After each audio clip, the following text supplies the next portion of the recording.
नमस्कार दोस्तों, ओम नमः शिवाय। स्वागत है आप सभी का इस नए वीडियो में। ओम नमः शिवाय, जय श्री शिवाय, नमस्तुभ्यम, हर हर महादेव। पितृपक्ष में पितृ की बेटी वाला यह छोटा सा उपाय आप सभी को जरूर रूप से करना चाहिए। यह उपाय बहुत ही अच्छे से बताया जाएगा क्योंकि यह उपाय पितृ की बेटियों का उपाय है जो कि मैना, धन्या और कला के नाम से हम सभी की प्रसिद्ध है। 3 फूल और 3 चावल वाला यह उपाय। इस उपाय का जब गुरुजी ने वर्णन किया था तो वह शिव महापुराण की कथा थी और वह कथा कोटा में सुनाई गई थी, जिसमें कि पितृपक्ष में पितृदेवों को समर्पित करते हुए शिव महापुराण की कथा में कैसे गुरुजी ने कोटा में अपनी जो कथा चल रही थी शिव महापुराण में, उसमें पितृपक्ष के समय में पितृ की बेटियों का नाम लेते हुए 3 फूल और 3 चावल वाला यह उपाय बताया था कि कैसे पितृ की जो बेटियां हैं मैना, धन्या, कला, इनके नियमित हम सभी ये उपाय करके अपने जीवन से पितृपक्ष से पितृदोष हर प्रकार से मुक्ति पाते हुए पितृ को तृप्ति दिला सकते हैं और उनको प्रसन्न कर सकते हैं। तो संपूर्ण विधि जानेंगे और समझेंगे पूज्य गुरुदेव जी की क्रिया अनुकंपा और कृपा अनुसार उन्हीं के श्री मुख से बताए गए उपाय, उन्हीं के आदेशानुसार। तो चलिए जानते और समझते हैं पितरों की बेटियों के निमित्त ये छोटे छोटे विशेष उपाय। लेकिन प्लीज उससे पहले वीडियो को लाइक जरूर करिएगा और यदि आप चैनल पर नए हैं या फिर हमारी बात पहली बार सुन रहे हैं तो चैनल को सब्सक्राइब और वीडियो को शेयर जरूर रूप से करिए। यदि आप वीडियो को शेयर करेंगे तो यह वीडियो बाकी के सभी लोगों तक जल्द से जल्द पहुंचेगा और जितने ज्यादा लोगों तक पहुंचेगा तो वे उतने ज्यादा लोग पितृ की बेटियों वाला यह उपाय अवश्य रूप से करके अपने घर में, अपने जीवन में, पितृपक्ष में बहुत सारे लाभ उठा सकते हैं। तो देखिए जैसे कि बताया गया था कि यह उपाय पितृ की बेटियों वाला है जो कि 3 बेटियां मैना, धन्या और कला, इन 3 बेटियों के नियमित नाम से ही यह उपाय करते हैं। जिस इस कथा का जो वर्णन गुरुजी ने करा था वह कोटा में जो उनकी कथा चल रही थी ना, पहले कोटा में जो शिव पुराण की अभी से पहले जो कथा चल रही थी, अभी नहीं इसके पहले जो कथा चल रही थी कोटा में, उसमें गुरुजी ने बहुत ही अच्छे से इसका वर्णन किया था पितृपक्ष में करने वाले इस उपाय का। तो कैसे करना है हम सभी लोग समझते हैं। अभी आप सभी को पुनः से याद दिलाया जा रहा है कि आप सभी इस उपाय को फिर से कर सकते हैं अपने जीवन में पितृपक्ष में। कैसे अपने जीवन में पितृपक्ष में करके ये उपाय को कर सकते हैं। तो आप सभी को याद दिलाने के लिए मैं बता दूं कि इस उपाय को कैसे करना है। आप सभी को आवश्यकता पड़ेगी 3 पुष्प की। ठीक, इस वीडियो में हम आगे बात करेंगे, समय की भी बात करेंगे और दिन की भी बात करेंगे। 3 पुष्प लेने, अच्छे से सफेद पुष्प ही लेंगे और किसी अन्य रंग का पुष्प मत लीजिएगा। 3 सफेद फूल लेंगे, साथ ही साथ लेंगे अक्षत के रूप में 3 सफेद चावल दाने। ठीक, 3 चावल के दाने लीजिएगा जो कि साबुत चावल के दाने होंगे, जैसे कि अभी आप स्क्रीन में देख रहे हैं। बहुत ही सुंदर से छोटे से प्यारे प्यारे ये चावल के दाने दिख रहे हैं और पुष्प दिख रहा है। ऐसे ही आपको 3 पुष्प लेने हैं और 3 चावल के दाने लेने हैं। ले लिया, साथ में नहीं आपको एक स्टील की कटोरी, एक स्टील का पात्र लेंगे। अब यह जो कोई सी भी कटोरी लेते हैं, चाहे स्टील की लें या चीनी मिट्टी की लें या फिर प्लेट लें, उसमें आप सभी को ये तीनों पुष्प डाल देने हैं। डाल दिए, यह तीनों चावल के दाने डालने हैं। डाल दिए, अपने घर में पितृ देवताओं का नाम लिया, पितृ आत्मा का नाम लिया। इस कटोरी को लेकर के कहाँ जाएंगे? आप अपने घर के गेट के पास जाएंगे।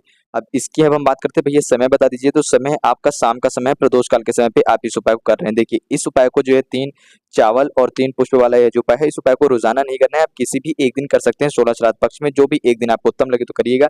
शनिवार का दिन हो, मंगलवार का दिन हो तो बहुत अच्छी बात है। ये उपाय यदि शनिवार के दिन करते हैं तो हमारे घर से हर प्रकार के दोष दूर होते हैं। मंगलवार को दिन करते हैं तो हर प्रकार से आर्थिक समस्याएं दूर होती हैं पितरों की कृपा से। और किसी अन्य तिथियों पर करते हैं तो हमारे ऊपर पितृ प्रसन्न होते हैं। तो शनिवार का दिन हो, मंगलवार का दिन हो, अष्टमी तिथि हो, सप्तमी तिथि हो, एकादशी तिथि हो, अमावस्या की तिथि हो, हम सभी को यह उपाय जरूर रूप से करना चाहिए। क्या करेंगे? हम शाम के समय पे अपने घर के गेट के पास आ गए, हमारे पास कटोरी है। वह कटोरी हम चाहें तो राइट साइड में रख सकते हैं गेट के, या फिर चाहें तो लेफ्ट साइड में रख सकते हैं। रख दिए, जिसमें हमने 3 पुष्प और 3 चावल के दाने रखे हैं। पितृ देवताओं का नाम लिया है, अपने पितृ देवता की माता यानी कि पितृ आर्यमा का नाम लिया है। यहाँ पर आपको लिख करके दिखा देता हूँ, पितृ आर्यमा का नाम लिया। ठीक, अब जो हमने कटोरी रखी है जिसमें 3 पुष्प और चावल रखे हैं, इसको हमको किसी न किसी बर्तन से ढक देना है। ढक दिया, ढक करके पूरी संध्या, पूरी रात्रि यानी कि शाम के समय पे रखा, पूरी रात्रि रखा रहने दिया। अगले दिन सुबह उठेंगे, जब हम सुबह उठ रहे हैं तो इस कटोरी को उठाएंगे। सुबह किस समय पे हम इस कटोरी को उठाएंगे?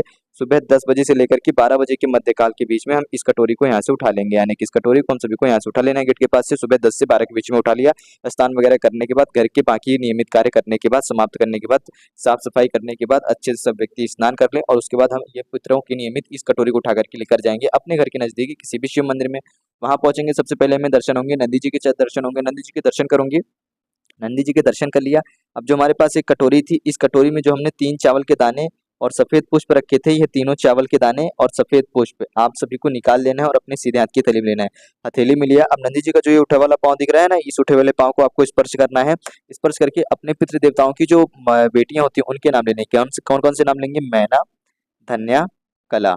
मैना, धन्या, कला। जिन लोगों को याद ना हो तो नोट कर लीजिए। नोट कर रहे हो तो मैना, धन्या, कला तीनों नाम लिया, इस पर को स्पर्श करा, अपनी प्रार्थना याचना करी। इसके बाद पुनः से अपनी सीधे हाथ की मुट्ठी में हुए चावल लेकर के आप पहुंचेंगे भगवान शिव जी के पास। और शिव जी के पास पहुंच करके माता शोक सुंदरी वाला जो ये स्थान होता है, जो जलाधारी का ये वाला स्थान देख रहे हो ना, ये माता शोक सुंदरी का स्थान, इसी स्थान पर आपको ये तीनों पुष्प और 3 चावल के दाने समर्पित कर देने हैं। तो आप तीनों चावल के दाने समर्पित करेंगे। ठीक, मैना, धन्या, कला तीनों नाम लेकर के। फिर उसके बाद 3 पुष्प समर्पित करेंगे। मैना, धन्य कला 3 बार आपने चावल समर्पित करा तब नाम लिया, 3 बार आपने जब आपने पुष्प समर्पित किया तब नाम लिया। समर्पित कर दिया, यह क्रिया जब कर रहे होंगे तो अपने पितृ देवताओं को याद करेंगे, पितृ देवताओं का नाम लेंगे, ओम पितृ देवताय नमः, पितृ आर्यमा का नाम लेंगे, उनको नाम लेकर के आपको यह समर्पित करना है, दोनों नाम लेकर के समर्पित कर दिया। समर्पित कर देने के बाद अब जब आप भगवान शिव जी के मंदिर गए हैं और यदि आपकी जल समर्पित करने की इच्छा है, जल लेकर के आए हैं तो जल भी आप समर्पित कर सकते हैं। जल जरूर समर्पित करिएगा शिव जी को।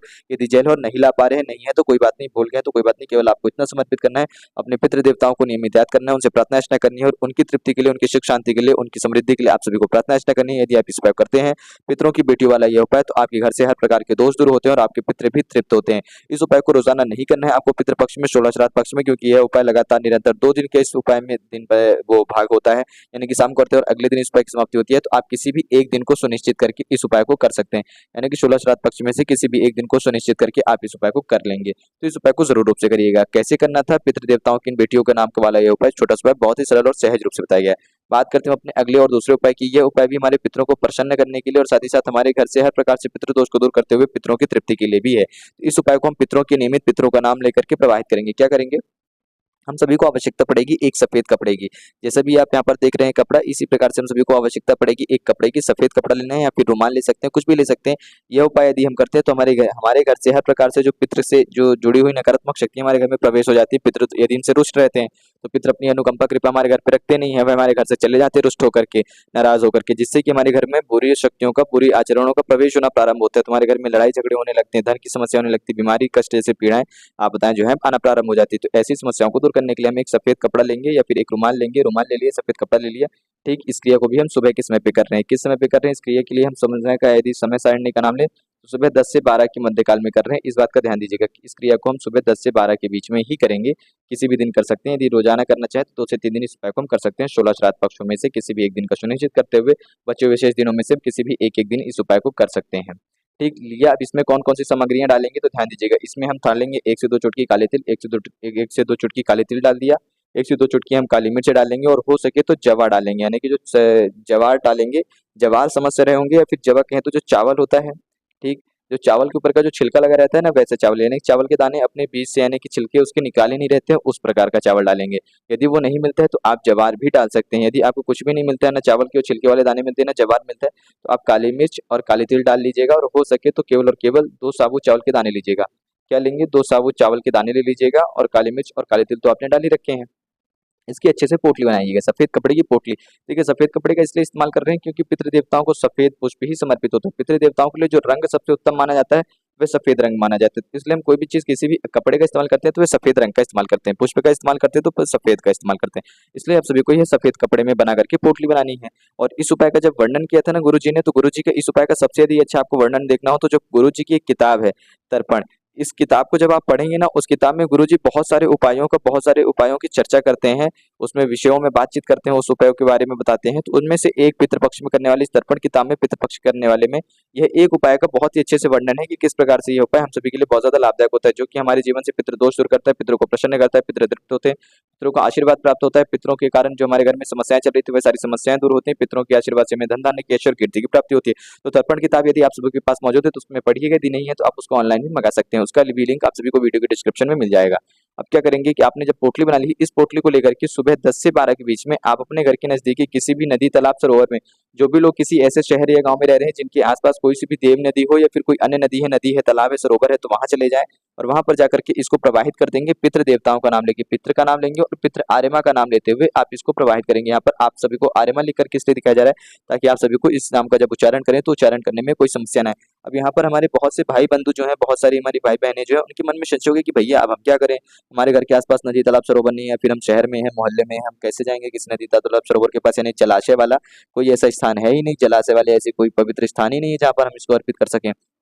तो कुछ आप सभी को ज्यादा टेंशन नहीं लेना है, किसी भी बेलपत्र के पेड़, देव वृक्ष के पास जाइएगा, यानी कि देव वृक्ष जो पितरों के समर्पित आते हैं, पितरों के निमित्त आते हैं। बेलपत्र का पेड़ आता है, पीपल का पेड़ आता है और एक बड़ वृक्ष आता है, जो कि आप सभी को अच्छे से पता ही होगा। इन तीनों में से किसी भी एक वृक्ष के पास जाइएगा और उसके नीचे आप सभी को समर्पित करके चले आना है। जो आपके पास एक पोटली है इस पोटली को आप उसी के नीचे समर्पित करके चले आएंगे। ठीक, और जब आएंगे तो अपने पितृ देवताओं का नाम लेंगे, पितृ आर्यमा का नाम लेंगे, उनकी तृप्ति और उनकी सुख शांति, उनकी समृद्धि के लिए प्राप्त करेंगे। उनके नियमित आप समर्पित करके आ रहे हैं कि हे प्रभु, हे भगवान, हे पितृदेव, इसे स्वीकार करें, हमसे जो भूल चुकी है उसके लिए हमें क्षमा याचना करें, हमें क्षमा प्रदान करें और आप हमारे घर में अपनी अनुकंपा कृपा बनाए रखें।